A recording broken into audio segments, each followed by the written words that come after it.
Dadar station बाहेर एक तरुण स्टंटबाजी करताना दिसला। तो नेमकं काय करत होता तर एका बिल्डिंगवरून दुसऱ्या बिल्डिंगवर तो उड्या मारत होता। तरुणाला पकडण्यासाठी पोलिसांसह अग्निशमन दल घटनास्थळी पोहोचलं। गेल्या 2 तासांपासून तरुणाला पकडण्याचं काम हे सुरूच आहे। आपण हे एक्सक्लुझिव्ह दृश्य पुढारी न्यूजच्या टीव्ही स्क्रीनवर पाहतोय।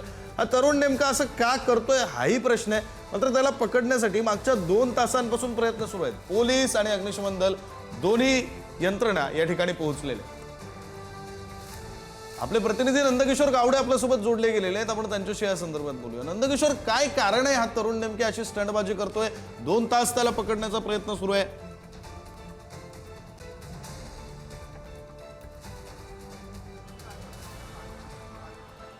त्याच्याशी संवाद साधण्याचा प्रयत्न करतायत, मात्र तो जो पॉझिटिव्ह रिस्पॉन्स जो आहे तो तरुण देत नसल्याचं आपल्याला पाहायला मिळते। मात्र या संपूर्ण परिसरात पोलिसांचा बंदोबस्त जो आहे तो लावण्यात आलेला आपल्याला पाहायला मिळते।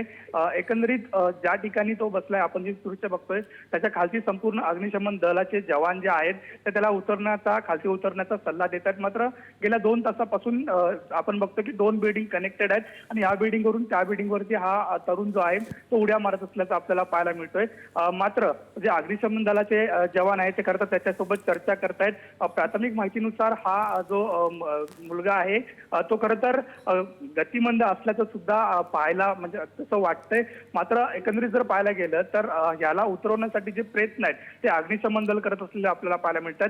2 तासापूर्वी खरं तर पोलिसांना या संदर्भात कॉल आल्यानंतर तातडीनं अग्निशमन दल आणि पोलीस दल खरं तर या ठिकाणी आलेलं आपल्याला पाहायला मिळत होतं आणि त्याला वाचवण्यासाठी खरं तर संपूर्ण जे रेस्क्यू आहे ते खरं तर अग्निशमन दलाकडून करण्यात येत असलेलं आपल्याला पाहायला मिळतंय। अँब्युलन्स असू दे, अग्निशमन दलाच्या गाड्या असू देत किंवा इतर पोलीस जे असू दे या ठिकाणी आलेले आपल्याला पाहायला मिळतात। आणि जर हा उतरला नाही तर कदाचित अग्निशमन दलाची जी सीडीची जी गाडी असते किंवा जे स्लायडिंग गाडी असते त्याच्या आधारे खरं तर याला उतरवण्याचा प्रयत्न केला जाईल। मात्र गेल्या 2 तासापासून हा तरुण जो आहे तो जैसे ते बसलेला आपल्याला पाहायला मिळतं आणि कडेच्या बिल्डिंगच्या जो स्लाइड आहे त्या ठिकाणाहून त्या बिल्डिंगच्या स्लाइडवरून या बिल्डिंगच्या स्लाइडवरती अशा उड्या मारत असल्याचं आपल्याला पाहायला मिळतोय।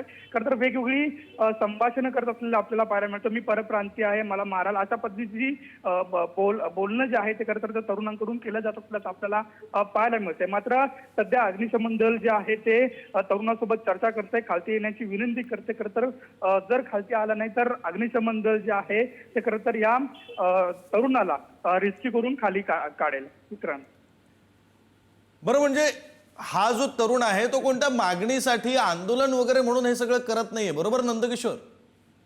नक्कीच तशा पद्धतीची कोणतीही मागणी जी आहे ती त्याने केलेली नाही। मात्र मला वाचवा अशा पद्धतीचं तो विनंती जी आहे ती करत आहे। मात्र अग्निशमन दलाच्या विनंतीनंतर सुद्धा तो खालती उतरत नाही।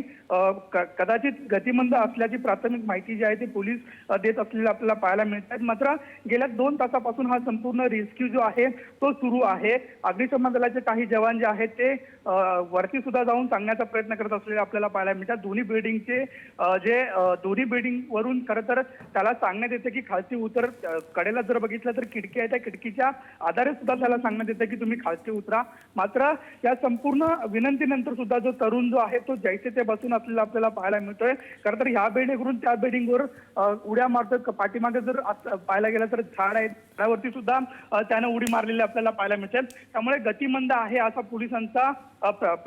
पोलिसांचं प्राथमिक म्हणणं आहे। मात्र या संपूर्ण स्थितीत हा तरुण नेमका कोणती मागणी घेऊन उभा आहे हे पाहणं महत्वाचं असणार आहे। मात्र सध्या अशी कोणतीही मागणी या तरुणानं केलेली नाही। बरं नंदकिशोर, वेळोवेळी अपडेट घेत राहतो। तुर्तास धन्यवाद तुम्ही दिलेल्या या सगळ्या सविस्तर माहितीसाठी।